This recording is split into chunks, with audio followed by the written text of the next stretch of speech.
We were supposed to talk to Dick Dreyfuss just a short time ago, but he decided to take a break, which, is that the first time that's ever I don't ever recall people who are on the satellite taking a break like that. Yeah, kind of strange. It's not a big deal, but... We went to have a cigarette. Maybe smokes.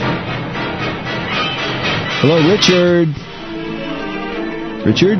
Hello. Hello, Richard. I have Richard Dreyfuss on the line for you. Oh, how cool. Richard. Hi, where are you from? Detroit, Michigan, sir. Detroit, Michigan. I remember that.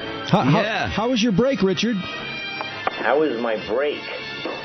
They said you just were going to take. They said you were going to take a short break. I took a short break. I'm a short guy. How was it? It was fabulous. I'll bet. Hey, did you seriously remember talking to us last time? No. I knew you didn't. You sounded like there was some mild bit of familiarity, but There's an honest guy right there. we appreciate that. How could you? We actually had a great interview with Talked to Richard. too many people. Yeah, we had a good time talking to you, actually. What did we talk about? Oh, boy, now there's a good You know, I'll be we honest talked- and say I don't remember. No, I know. We talked about What About Bob, because we love that movie so much, and we got the feeling that you were a little disappointed out of all your movies we mentioned What About Bob. No, I wasn't disappointed in the final film. I just didn't like making the movie. Why? You Well- got to work with Bill Murray for months. Oh, was that not so Yeah. great? Was that not the most enjoyable thing? Off a building. Was that scene kind of a bummer when when you choked on the chicken or whatever and he had to jump on you? There's got to be a way to get off this subject. I tell you, your acting was. I mean, you were so distracted. Your face was so red. I mean, I have to believe you must have had yourself all jacked up to create that look. Because I mean, all the blood was in your head in those scenes. It was acting. That was acting, though. But you know. It was acting. Yeah, but you're driving that blood into your head. I mean, you want the full look on that. You know, the Very exasperation. good acting. I have a great way to change the subject. I bet, well, I hope you saw this, Richard, or you at least heard about the incredible Broadway production of Spider-Man. I did. You did. Did you see 60 Minutes Sunday night? No. Okay, well, they were with Edge and Bono, who were doing the music for it, and they were talking about the $65 million it cost and how they had to raise the money and how fabulous it was going to be. Well, they did the show Sunday night, and the reviews are abysmal. Yeah, they called it an epic failure at $65 million, and not only with some of the continuity of the lines and everything, but also a severe breakdown in all of the technical equipment to drive all the flying machinery. And, you know, I'll tell you something. The guys who review plays and movies only affect the people who make the plays or movies. And they only have the ability to hurt your feelings.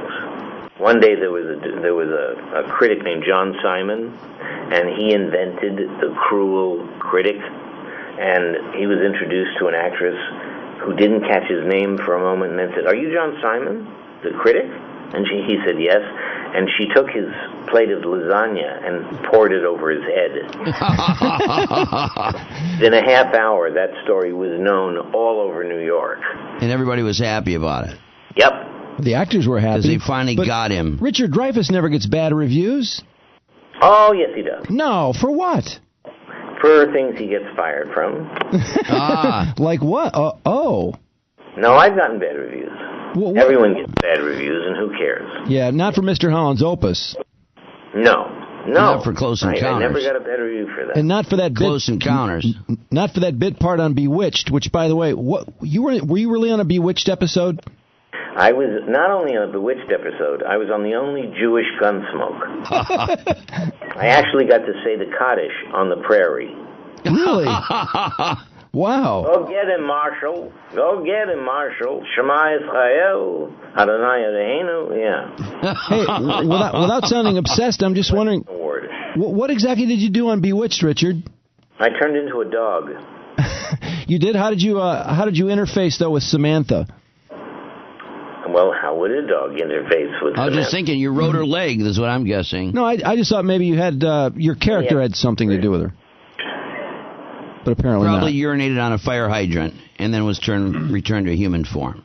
Yeah, Yeah, the sequel to the Jenna Jameson story. Yeah, there you go. Oh, the Jenna Jameson story. I didn't know they worked that into Bewitched. That's wild. Well, Richard, you are narrating the audiobook of America the Beautiful, Reflections on Her Past, Present, and Future. You're probably wondering if we were ever going to get to that. And it's available beginning today on iTunes, Amazon.com, and in stores. And tell us how you got involved in this fine project. This gentleman who published the book handed it to me and asked me to read it. And it was written by a guy from India who moved to America in '64 and fell in love with the idea of America. And the book is his reflections on America, and they are as close to my own as you can get. So it was an easy thing to say yes to. Did he really seriously hand you the book and say, hey, read this, Dreyfuss? Well, he asked me to read it first, and then he asked me to record it. Okay. It's interesting, though, he selected you. What was it that, what was his reason for selecting you? He had, Richard sent him his demo tape of all his great voice work. Yeah, why the... I knew that I was politically in favor of a nonpartisan, substantive patriotism. Okay. I'm going to have to chew on that for a second. Told to love your country because it's south of Canada, which isn't any reason to love your country. Right. To give substance to it and to tell the story of it and to recognize it for what the world recognizes as the greatest political miracle in history. And our kids don't know that because they're not taught it anymore, and that's what I want to do, is to bring back the study of civics. Well, that's a good idea. A lot of people really are clueless in that respect. More than a good idea. Without it, we fail, and we will not survive the 21st century. Couldn't we get kids to at least know who the vice president is before we go all that far? I mean, it seems like kids are way behind now. It doesn't really matter whether you know the individual dates or names. What matters is, do you know and believe in the cultural mythology of America, which is that people fled oppression and came here for a safe haven and a second chance. And everyone knows that. Well, no one doesn't know that. I hope you're right about that. I bet we could find some people that don't know that. But, Probably. I hope not. There are people who are working against it. That's true. Yeah, you certainly have got that right. How are they working against it, Richard? How does that work? The People United, the Supreme Court ruling that let corporations give any amount of money to a candidate? Political candidates. Correct. Yeah. And then reduce the amount of money that humans can give to a ritual amount that doesn't even accomplish anything. Yeah, a paltry, what is it, 2,500 or something? What that means is that they overturned the War of Independence because we are what we fled. I see. So it all kind of goes full circle. It should be about the people, all right. Richard's trying to help break the cycle, correct? Yep. Well, somebody's got to. And let me tell you, here's the thing. I want every history teacher within the sound of my voice to put up a sign on their classroom wall that says, we want a more excellent training in how to run the country before it's our turn to run the country. And if every kid signed it, and every history teacher put it up on the wall, and I got 200,000, 300,000, 400,000 signatures, I could show you how powerful those kids are and would be when they became the ruler and the ruled at the same time. Wow, I feel like I'm taking a lesson from Mr. Holland himself. Yeah, I like it, though. Yo, baby. You've got it right. I wish that could happen. Hey, just a brief aside here. I have to tell you that was a crushing movie when Mr. Holland found that his son was deaf. With all his extensive music training and whatnot. Terribly sad moment. It was a great film. It was a great film. You were nominated for it. Proud of it. Who defeated you for the Oscar, Richard? Who defeated me? Well, I don't know what the word is. Unknown. Who cares? You were nominated, and that's all that counts, right? I I made the film, that's what counts.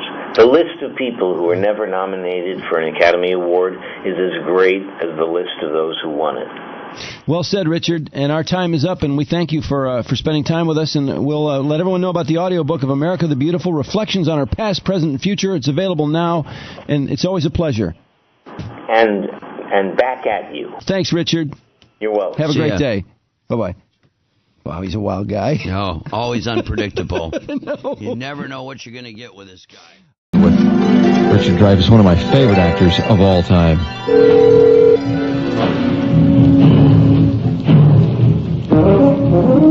Yeah, good morning, lady. We are live on 101 WRIF Radio.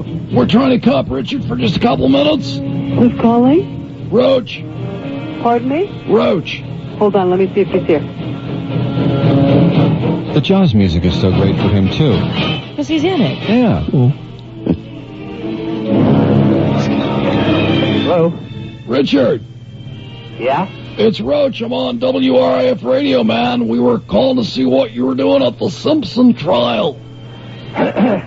Are you like studying for a role in an upcoming court drama? Why don't you hang up the phone before I get angry about how rude you are? Oh, I'm sorry, man. Were you not up? Whoa. Don't get uptight. You're the one that went to court. Whoa. Whoa. He was pissed off. He was as mad as he was in that What About Bob movie. I don't think he was that mad. Actually, he's very pragmatic about it. Does he sound like he's acting, Trudy? He's acting mad, you mean? Yeah. No, I think he's irritated with you. I've For a heard him. role in an upcoming court drama? Why don't you hang up the phone before I get angry about how rude you are? Oh, I'm sorry, man. Bye. Were you not? He says bye.